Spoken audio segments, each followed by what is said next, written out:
Dear viewers, today we'll be learning about the peritoneum. It's one of the very conceptual topic, very difficult to explain but very easy to understand. And for having a better understanding of this topic, you are expected to have good understanding of the developmental part of gastrointestinal anatomy.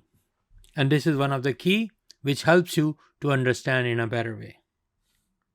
So, let's start. So, my objectives are here. We'll be defining the peritoneum, we'll be looking for its different layers, and then we'll be differentiating between mesentery, ligament, omentum, and the rhesus. And then we'll talk about the lesser and the greater sacs. And then we'll be looking for a very important landmark, the epiploic foramina. And then we'll be looking into the paracolic gutters, their role in helping to understand the concept of intra-abdominal infection, the spread of different fluid, how and where they travel, and what is the reason, what are the anatomical reason for their spread. And then in the last, we'll be looking for the significance of the Morrison pouch or hepatorenal pouch.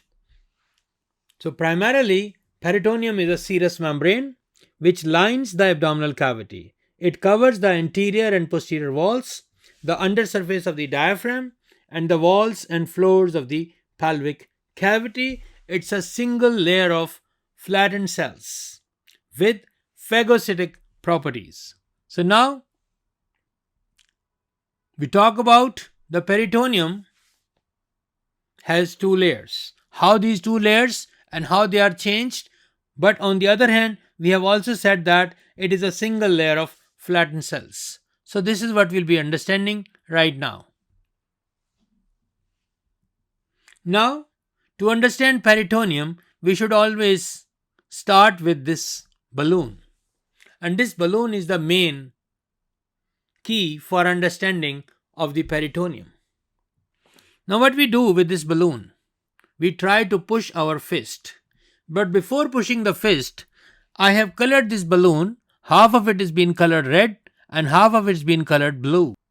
The red will be indicative of my visceral peritoneum and blue will be indicative of my parietal peritoneum. And my fist will be representing here the organ, different organs, different tubes, they invade from different direction into this balloon, but none of them is able to reach in this balloon.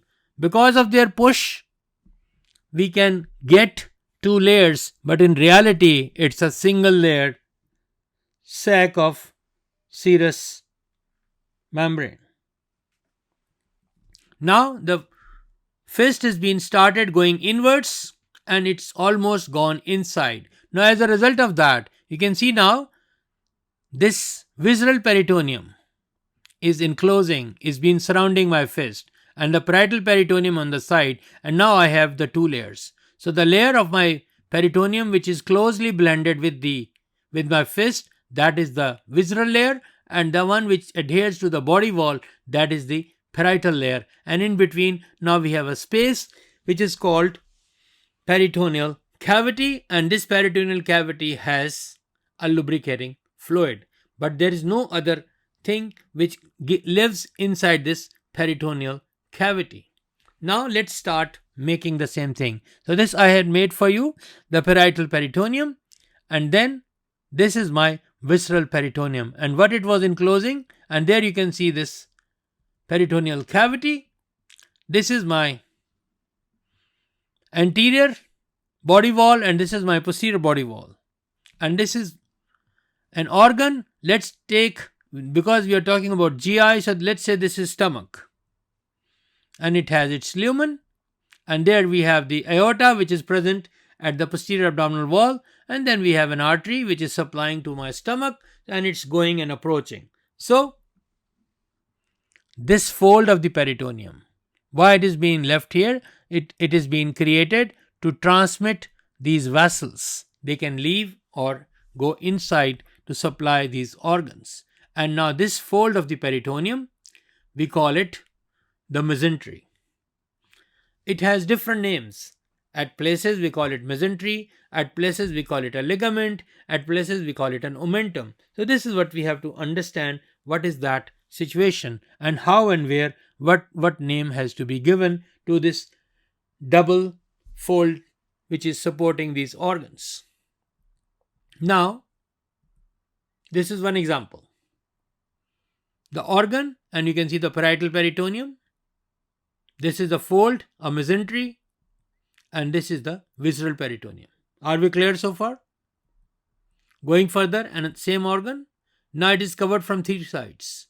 In this situation, we call it retroperitoneal organ. And now this location, we call it extraperitoneal organ. What is the difference? In the intraperitoneal organ, the organ has been covered almost from all the sides. Only a fold of peritoneum has been dragged with that, and this is called mesentery. Why we need a mesentery? For the transmission of the neurovascular bundle. And then the retroperitoneal organs, the organ is covered from the three sides, from the front and from the sides, but the posterior wall is in contact with the body wall.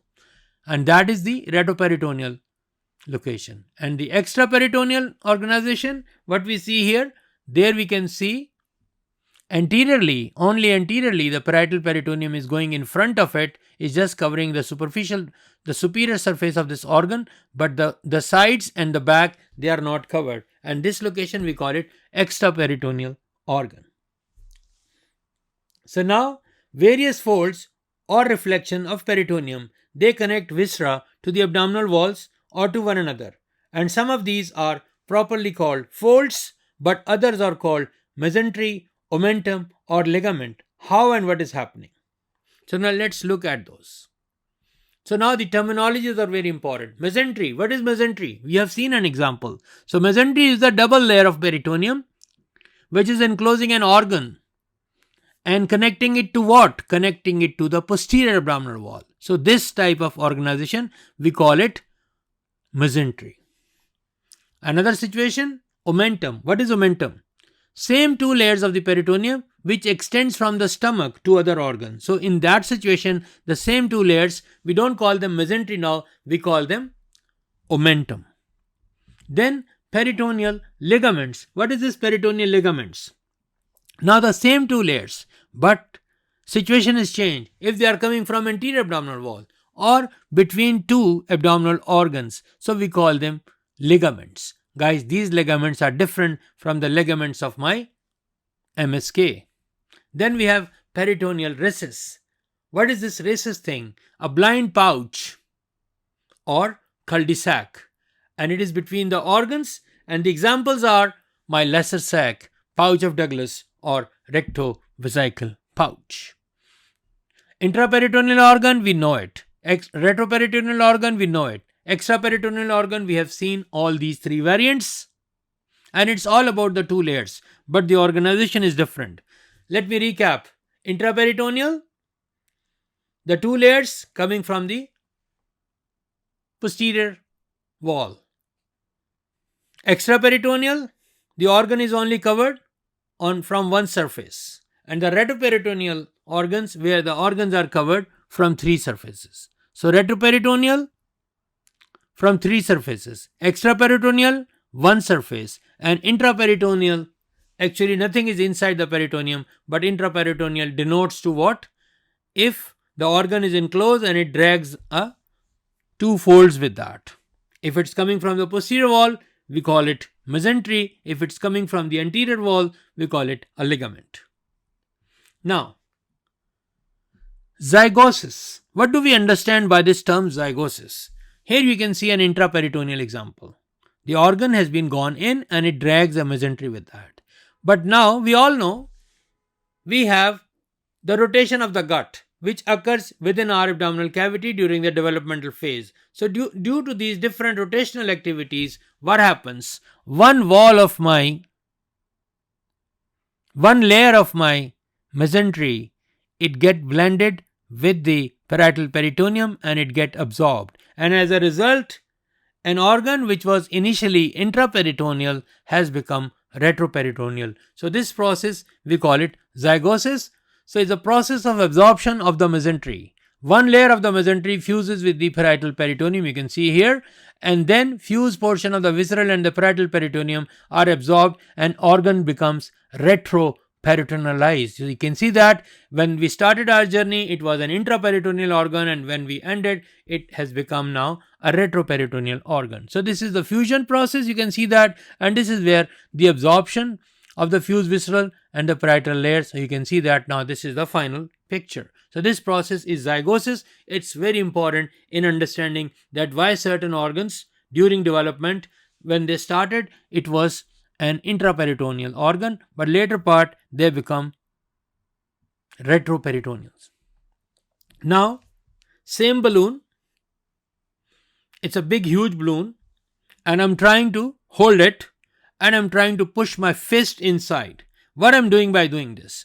So it was a big sac, and I'm trying to push my fist inside from one side. As a result of this push, I have created a big space and a small space. I call it a lesser sac and I call it a greater sac. And the communication between my lesser sac and greater sac, there is an opening, and that opening is given a name. We call it epiploic foramina or omental foramina. So that's the communication between a lesser sac and a greater sac, but they are originally, it was one big balloon, but that was divided into two compartments. Are we good so far? So now let's look further. So there we can see this arrow is indicating the communication. This communication can be in either way. And now within the fist of this person, there are three structures. So my epiploic foramina, anteriorly, it's bounded by portal vein, most posterior. We can see the common bile duct, and we can see the hepatic artery proper. So these are the structures who are present in the anterior wall of my epiploic foramina. We'll be looking for the other structures who are contributing to its boundaries. Now this was one complete sac, and then it was truncated, and then we have greater and lesser sac, and this was my epiploic foramina. Are we clear? Now we had a cut section of the same sac, and now what we can see, we are good with that. This is the greater sac and this is the lesser sac. So we can see that this whole thing, big thing is the greater sac, this thing is the lesser sac, and these were the structures who are in the fist. And what were these? We talked, this is the portal vein, we have the common bile duct, and we have the hepatic artery proper. And this posteriorly, what do we have? We have inferior vena cava, and then we know where is the epiploic foramina or the omental foramina. It also called as foramina of Winslow, and this arrow is indicative of that.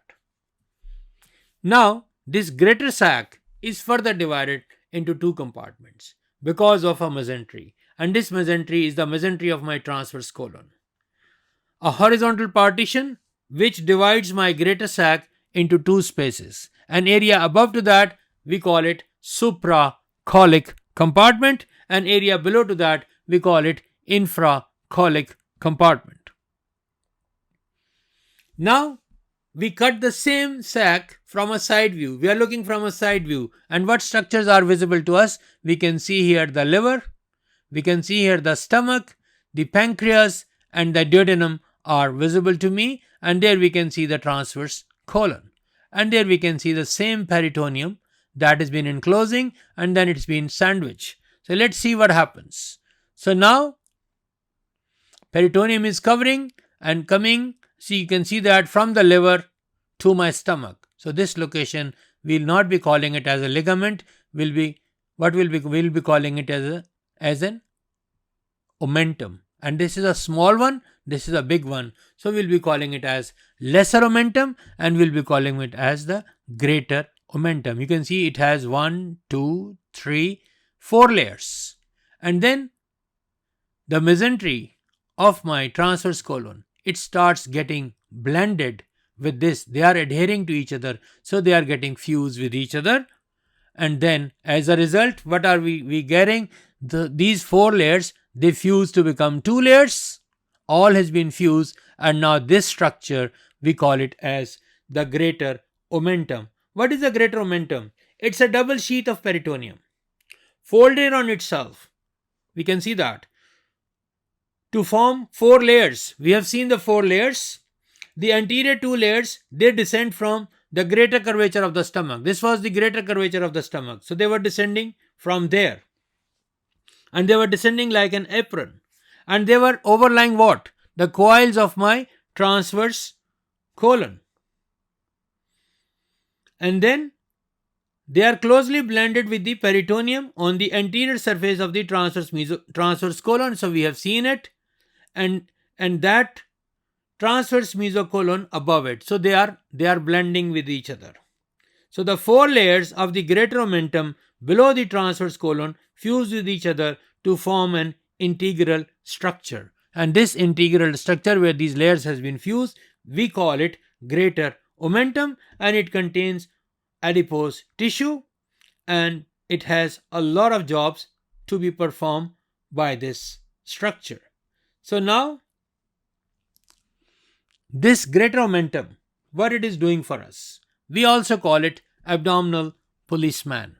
This abdominal policeman, this serves the purpose, if there is any perforation occurring in any part of my intestine, it goes and adheres around the surrounding. So it tries to curtain off that area, so it tries to minimize the spread of the infection or the infective fluid to be spilled over the whole abdominal cavity. Then we use it as a surgical interposing graft, so we can interpose it in between two different tissue compartments. Let's say someone has a perforated duodenum has been ruptured. So we can put this where there's a hole, put the part of the greater omentum in that, and then we can sew above to that. So it has various usage of its function. Now the anterior abdominal wall has been completely removed, and you can pay attention within this frame, and right now you are looking at this cluster of fats. But this cluster of fat is a very important structure, and this structure is my greater omentum. And you can see that this fan out structure is just been covering and spreading over the content of my abdominal cavity. Once I reflect it upwards, what you can see underneath, you can see very clearly the coils of my small intestine. And if I move these coils of my intestine, there you can see the large intestine, and the kidneys are started appearing in our picture. Now we are talking about the lesser omentum. We have seen this lesser omentum. This lesser omentum is the connection between the liver and the stomach. Let's look at in this slide. There we can see very clearly. This is where my liver is. So, from the liver to the lesser curvature of my stomach. So, part of it, so we can call it what? This lesser omentum, we can say it has two parts. From the liver to the duodenum. From the liver to the stomach. Hepatico-duodenal ligament. Hepatico-gastric ligament. Are we good with that? So now these are the two layers of peritoneum that extend between the liver and the upper border of the stomach, and that constitutes the lesser omentum or the gastrohepatic omentum. These are the different names.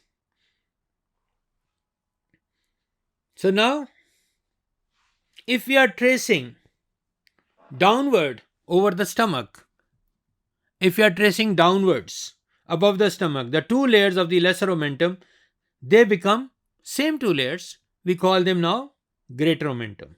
And if you are tracing them upwards, the two layers, they enclose the liver. So these two layers which are going upwards, they are called lesser omentum. Two layers which are going downwards, they are called greater omentum. So after going to the liver, so from there upwards, they are enclosing the liver. And now they are named as the coronary ligament, triangular ligament, and falciform ligament. So this is the fate of these layers of this thing. Now my peritoneal cavity is divided into compartments. We have just talked about that. We have the supracolic compartment, and then we have the infracolic compartment. Now my GI tract, it develops in the form of a tube. And then this tube, as the growth continues, the space is less, so it herniates out, and then this is the physiological herniation, and then it comes back, but it adopts different positions, different shapes, and different appearances. But this gut tube is divided in three different distinct portions, and each portion has been given a different name on the basis of the artery who is responsible to supply the part of my intestine. So the foregut part is been getting its blood supply from an artery called celiac trunk, which emerges at the level T12 and L1. And then my midgut, it is supplied by superior mesenteric artery, which emerge from the aorta at L1 level. And the hindgut, it is supplied by inferior mesenteric artery, which emerge at L3 level. Now, where we can differentiate between the foregut and midgut, the place where we have opening of the ampulla of Vater in the second part of the duodenum. So that is the cutoff point where my foregut becomes midgut. And you can see the foregut has two mesenteries. It has double mesenteries, a ventral mesentery or anterior, and it has a dorsal mesentery or a posterior mesentery. But my midgut and my hindgut, they have only dorsal mesentery. There is no ventral mesentery present in that. Now what happens? The liver is, first we can see here what we were seeing before. This is my gut tube. This is my spleen, and there we can see the liver. Originally, it was all in the midline. This is the dorsal end, this is the ventral end. This is front, this is back. This is the aorta, and you can see the artery which is coming up here. Now what happens? Liver start growing bigger and bigger in size, and because of this, to accommodate this growth, the foregut has to rotate. This is my foregut. It has to rotate. So liver was originally, it was present where? You can see that ventral to the foregut, in this location, just in the ventral aspect of the foregut. In the ventral mesogastrium. This is my ventral mesogastrium. And both lie in the midline. So it was present in the midline. As the liver grows, it swings to the right. So now when it's growing bigger, it will swing to the right. So taking the ventral mesogastrium with that. So it drags it with that. And the stomach, as a result, stomach will go where? Stomach will swing across the left and is going, and it is also rotating and already elongate and broaden. So it becomes broadened and elongated. We can see in the previous slide. So you can see this position of this stomach. So now let's look at this picture. Originally, liver was here. But now because of this rotation and the enlargement in size, the liver assumed right side and the stomach has moved to the left side. And now you can see that there is the ligament, and we have a name for this ligament. Because why we call it a ligament? Because it is coming from my anterior abdominal wall. So this one is given the name of ventral mesentery, and this is my dorsal mesentery. And then now you can see that this is my lesser omentum, there is my greater omentum. And now the spleen is going, so they are moving on the left side, stomach and spleen has gone there, and liver has reached in this location. With further growth of the liver, now the part which is covering here, it also disappearing, and now here the liver becomes just exteriorized, and that's the bare area of the liver. And then we can see there is the communication between the liver and the stomach, and this was the lesser omentum and this is the greater omentum. And now it's completely got bared, and now we can see here, this is my liver, this is the falciform ligament which has been connecting. It has assumed on the right side, this has gone on the left side, the spleen has also moved, and now can you see this greenish big space? That is my greater sac. This is a transverse section. And now this yellow area which is behind the stomach, that is my, what is this? This is my lesser sac. And this arrow indicates the epiploic foramina. We have talked about the epiploic foramina anteriorly. It's who are the structure who are present anteriorly in the free borer. We can see there is a portal vein, there is the hepatic artery proper, and there is the common bile duct. And posteriorly we can see the inferior vena cava has been shown very clearly. Let's look at this part of my abdominal cavity. But before going into the details, let's have an orientation. This is, you are looking at the right lobe of the liver. This is my gallbladder. This is where you can see the kidney. This is the suprarenal gland, and that's my first part of the duodenum. This is stomach. There you can see the pancreas, the head of the pancreas, the neck of the pancreas, and the body of the pancreas. And there, if you can see, the diaphragm. And now, what I'm trying to show you at the moment, you should stay focused in this area. And what are we looking at? We can see here the common bile duct, the most lateral structure. And then next to it you can see the hepatic artery proper. And then behind it, if you pay attention, this is what I'm pointing at. I'm pointing at my inferior vena cava. And just behind this is where I'm touching it. That's my portal vein. And all these three structures, what are these three structures? My hepatic artery proper, my common bile duct, and my portal vein. They are going towards the porta hepatis, or the hilum of the liver, and they are going inside after branching. Now, this finger, it's going in a very specific area. What is that area? This opening has a name, and this is called epiploic foramina. Let me pass my probe into this epiploic foramina. And you can see now my probe is visible to you all. Now in front of this probe, these three structures, what were those? The laterally placed structure was my common bile duct. You can see behind it we have the portal vein, and then medially what do we have? Hepatic artery proper. So they are present, they are making the anterior wall of my epiploic foramina. Who is in the posterior? Who's making the posterior wall? Can you see this? If I retract it a bit, this is I'm touching at the inferior vena cava. So inferior vena cava comes behind, and these three structures, they are coming in front. They are running in the fold of peritoneum. What fold of the peritoneum? Which is going from the liver towards my duodenum, and we call it hepatico-duodenal ligament. And then the remaining part of the same ligament, which is going towards the stomach, we call it hepatico-gastric ligament. So now these are the three structures are placed anteriorly. We have seen the inferior vena cava has been placed posteriorly, and inferiorly you can see this is my first part of the duodenum, and superiorly you can see the liver. So these four structures are making anterior and posterior, superior and inferior boundaries of this clinically relevant epiploic foramina. And this epiploic foramina is connecting my lesser sac with the greater sac. Now looking further, this is my lesser omentum. And now these are the two ligaments between the stomach and the spleen. So we call it gastrosplenic ligament. We are not calling it as an omentum. And now this one between the spleen and the kidney. So spleen is also known as lean. So lineorenal ligament. And what are the contents of these ligament? This is important, and this is a must-know type of information.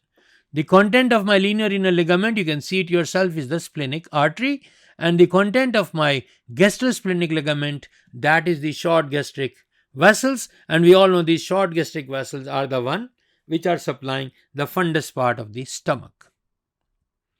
Now, when these different mesenteries, this is the fate of different mesenteries, and what happens? Due to this rotation, a lot of mesenteries, they disappear, but few of them has been retained. The mesentery which is retained by, and this we are looking at in the infracolic compartment. This is the mesentery of my small intestine, and we call this, it encloses the jejunum and the ileum. We call it the mesentery.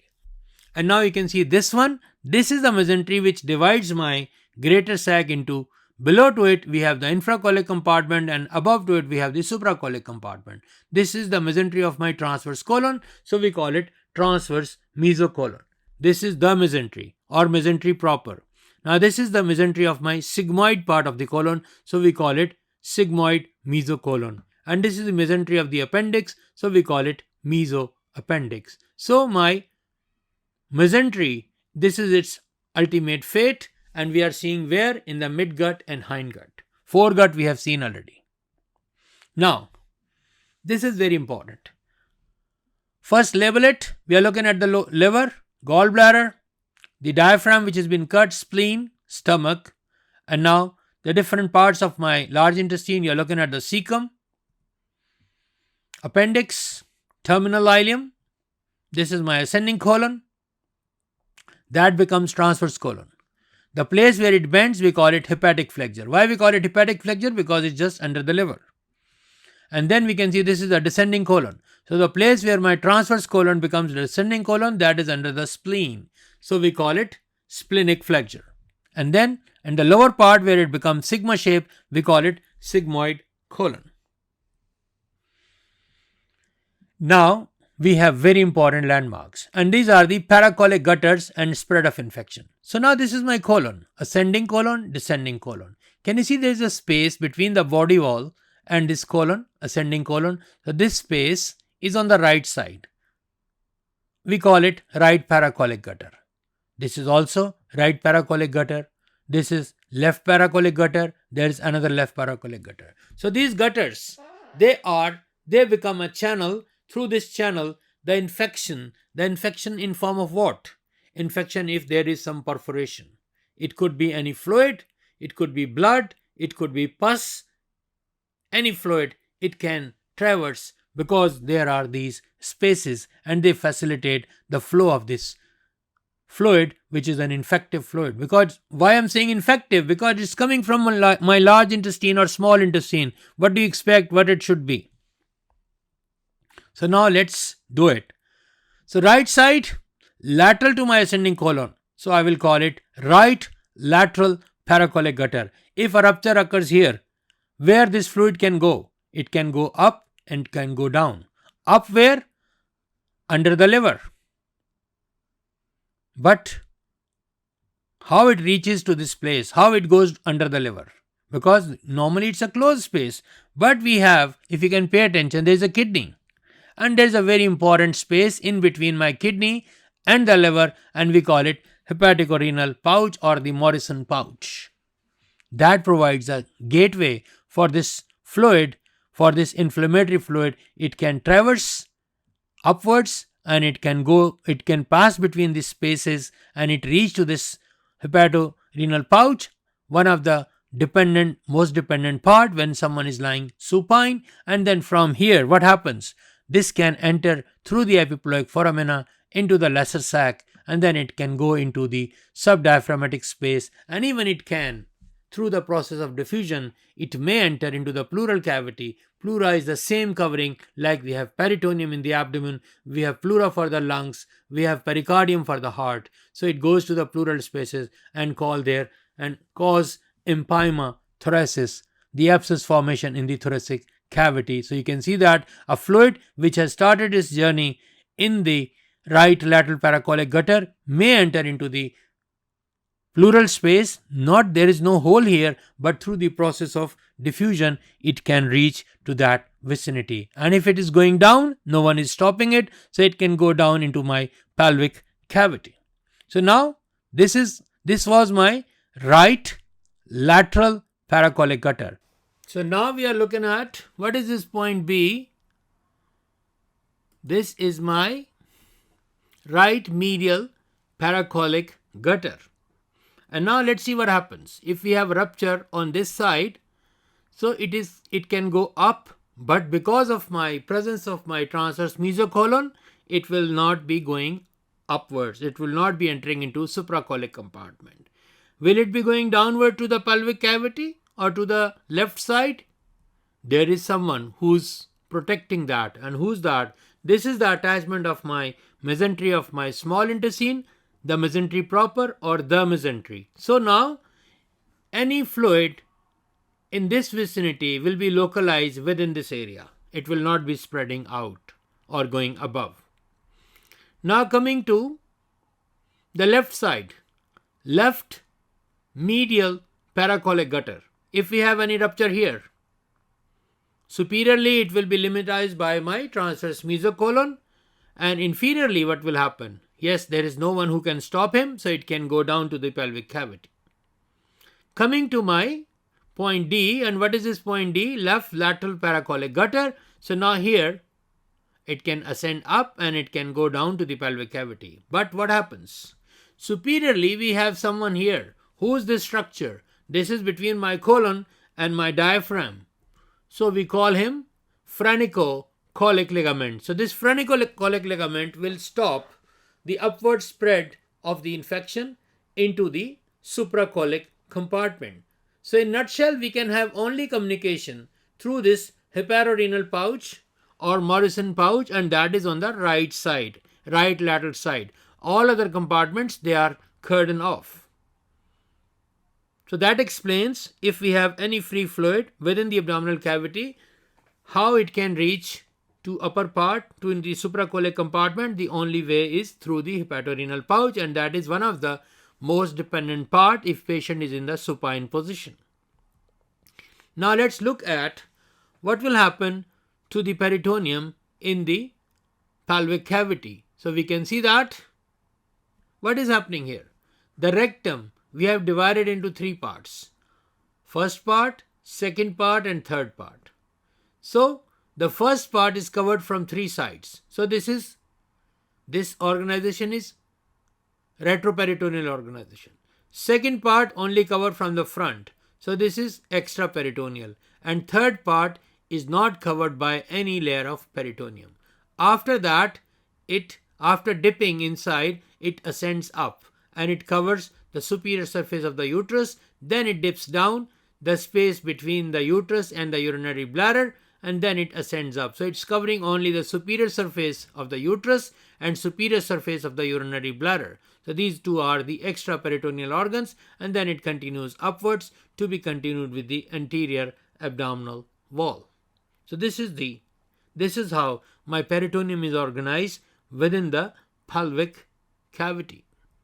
Now, what are we looking at? If we have a free fluid in the abdominal cavity and patient is in a supine position, so this point is my pelvic brim. So above the pelvic brim, the most dependent part in supine position is the hepatorenal pouch or Morrison pouch. And in the pelvic, this is the pelvic cavity. So in supine position, above to this, we can find this free fluid in the hepatorenal pouch or Morrison pouch. And if the patient is in a sitting position or semi-upright position, all the fluid, because of the gravity, will only be seen in the pelvic cavity. And this is how the peritoneal fluid can travel in different directions. Thank you very much. And this is, you are looking at a very important procedure. The surgeon's finger is in the epiploic foramina and he's trying to hold some bleeding which has occurred in maybe the cystic artery or the hepatic artery proper, and this maneuver where you put the finger and try to pinch it, we call it Pringle maneuver. Thanks for watching.